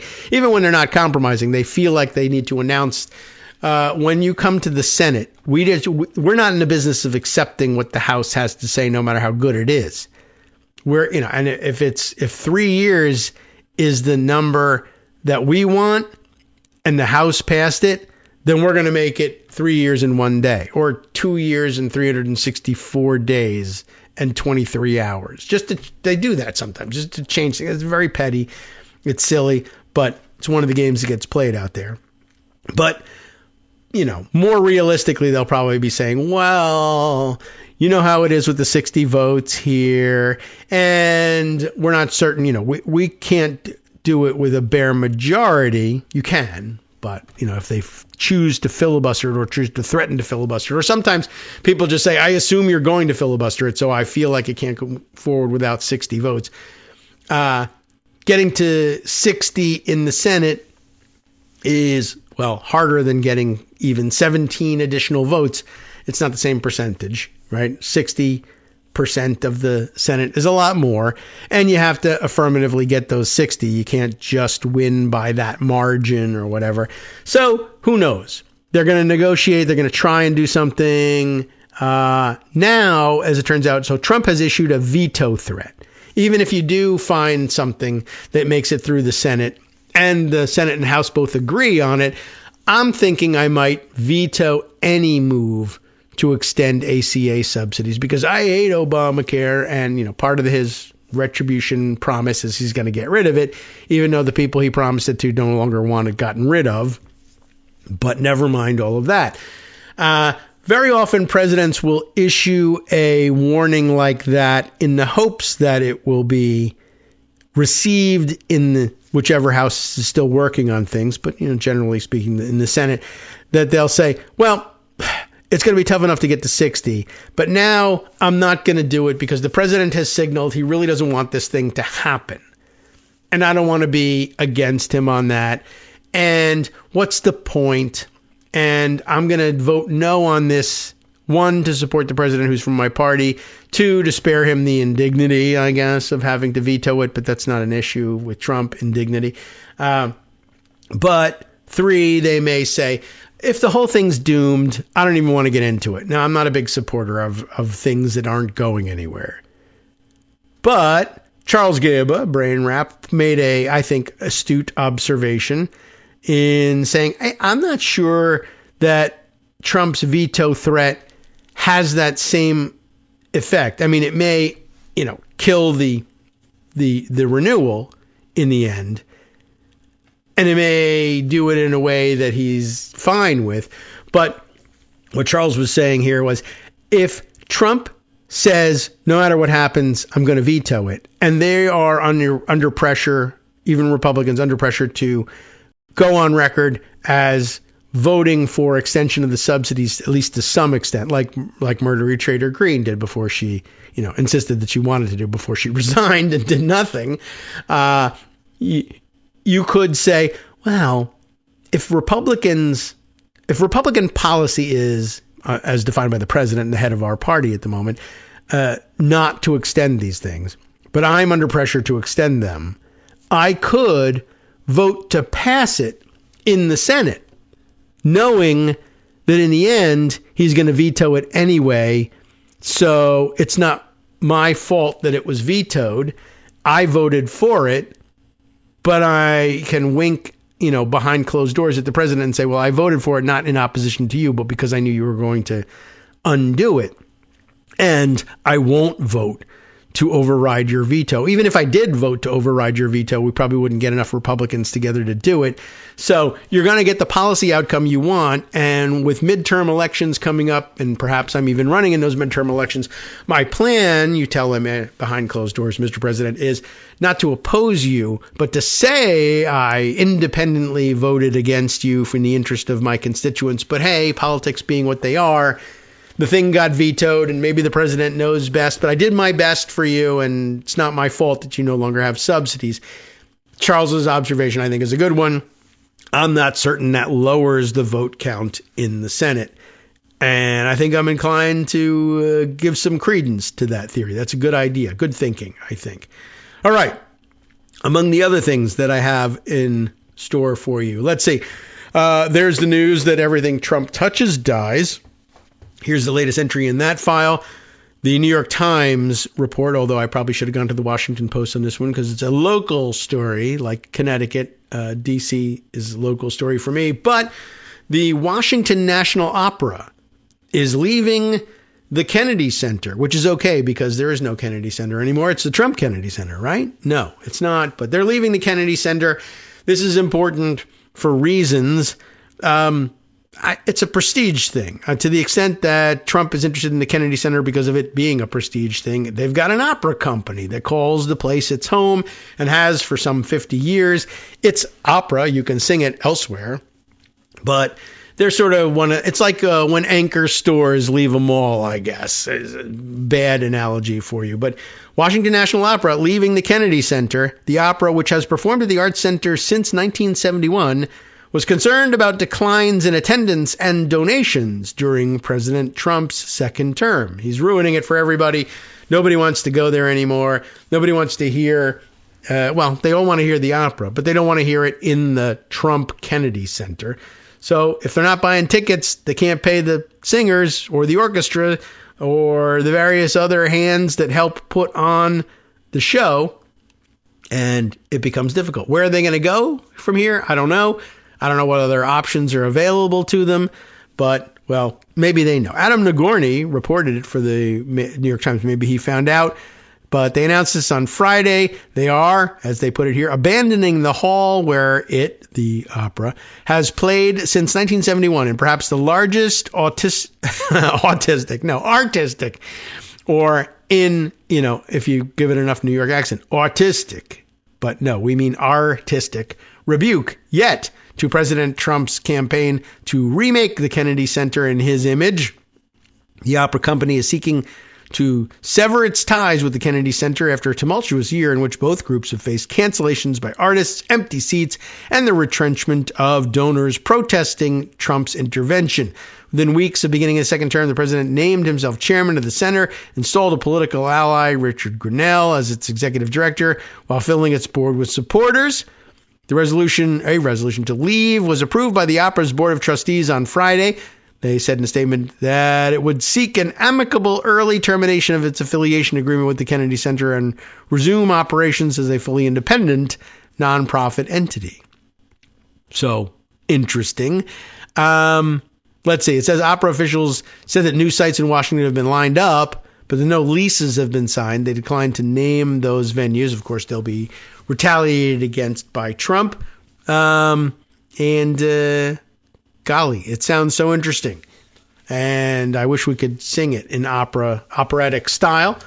But I don't know. We'll see where they land, I guess. I don't know. That seems like an interesting development in the arts world relevant to his takeover of the Kennedy Center. Oh, so many other things here to look at. By the way, let me note this for the record. Just I'll have to dig up some of these things. But Jamel Bowie, do you know he's doing a good job at a lot of things? It's very interesting. He had an interesting comment along with some others the other day, and he expanded on it a little bit in a lengthy enough video that I can't play the whole thing for you, but I can refer you to it. But the comments that he made prior to the video were very interesting, just in terms of the there's like some very like gendered stuff wrapped up very obviously, I think you will notice, in everything that's going on, including the lack of securing the blessings of liberty here, and of course the domestic tranquility angle, the shooting of Renee Good, of course the video of the officer who shot her phone emerging. He was released. I mean, the administration put it out as what it said was exculpatory evidence, which it absolutely is not, which treats us to the last interaction between Renee Good and this officer, whose name I happily have forgotten already, but we should probably be bringing up more often so that he is named and appropriately shamed. But the exchange basically being her, in her Minnesota nice way saying, I'm not mad. She's not from Minnesota originally, but in a Minnesota nice way, I'm not mad at you, dude, as she attempts to drive away from the confrontation. At any rate, we now hear what the officer had to say. This was in conversation just over the weekend, chatting about life in general with my mom and saying, I wonder what the officer thought. Like, was there an oh crap moment when he realizes what exactly has happened in this, and the car crashes into the other parked car nearby? But there is no oh crap moment. There is, of course, you've probably seen by now, the moment in which he actually comments on what he thinks of what's going on as the car rolls away. And I think you've all heard it by now, effing bitch, he has to say. And just like with the did you not learn anything situation, it turns out this is something that is commonly said by ICE agents and Border Patrol agents after they've shot people in their cars. That's how they refer to the women who confront them in general. And there's a big article in the Washington Post, by the way, about that and the way ICE and Border Patrol agents think of the people that they are confronting, as revealed by internal ICE chats.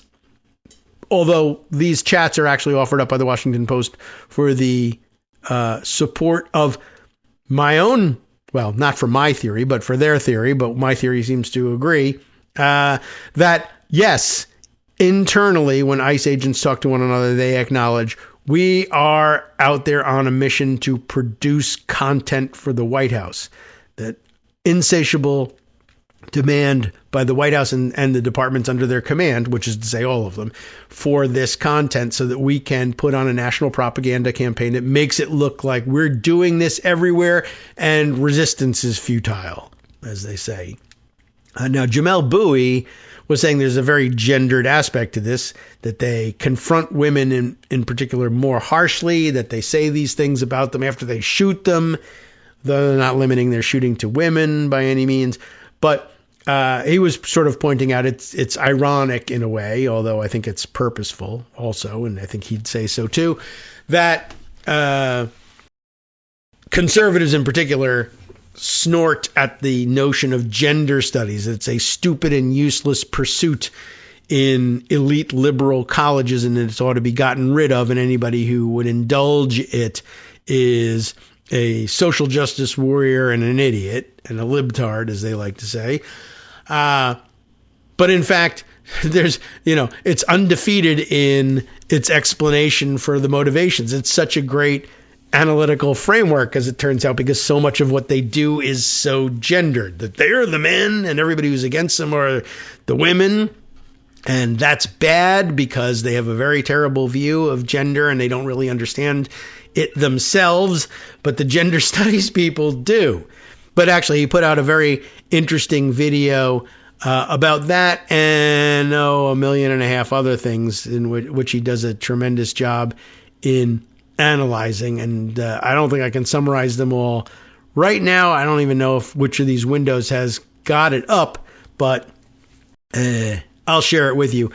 But yeah, so that and the Washington Post piece about them basically acknowledging in their internal discussions that this is all a content production operation more than anything else. And golly, there's so much more that I need to bring you throughout the rest of the week. We'll do our best to try and fit it all in and at least hint at all of the things that are going on. In the meantime, though, I think really now it's time to hand things over to Justice Putnam for the West Coast Cookbook and Speakeasy.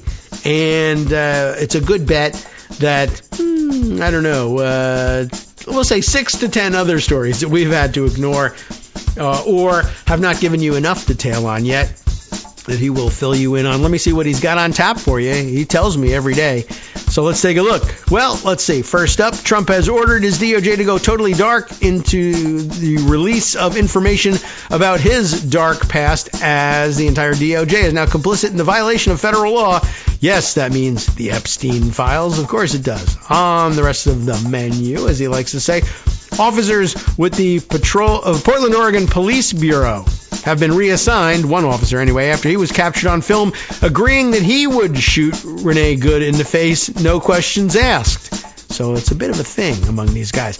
A suspect has been arrested on suspicion of arson after fire damage at, I didn't even get to this story, a historic Mississippi synagogue that, by the way, has been firebombed before by the KKK for its support of the civil rights movement, of course, and burned down again just over this past weekend. Very scary situation. And Trump ordered references to his 2 impeachments removed from the display of his portrait at the Smithsonian Portrait Gallery. He'll really go to any length from networksradio.com to make himself look good. You have been listening it's not working, to Kagro in the morning with David Waldman. International stuff as well, as is his wont, usually at the end of the show. Germany sharply rejected quack RFK Jr.'s lies that it prosecutes doctors for vaccine exemptions.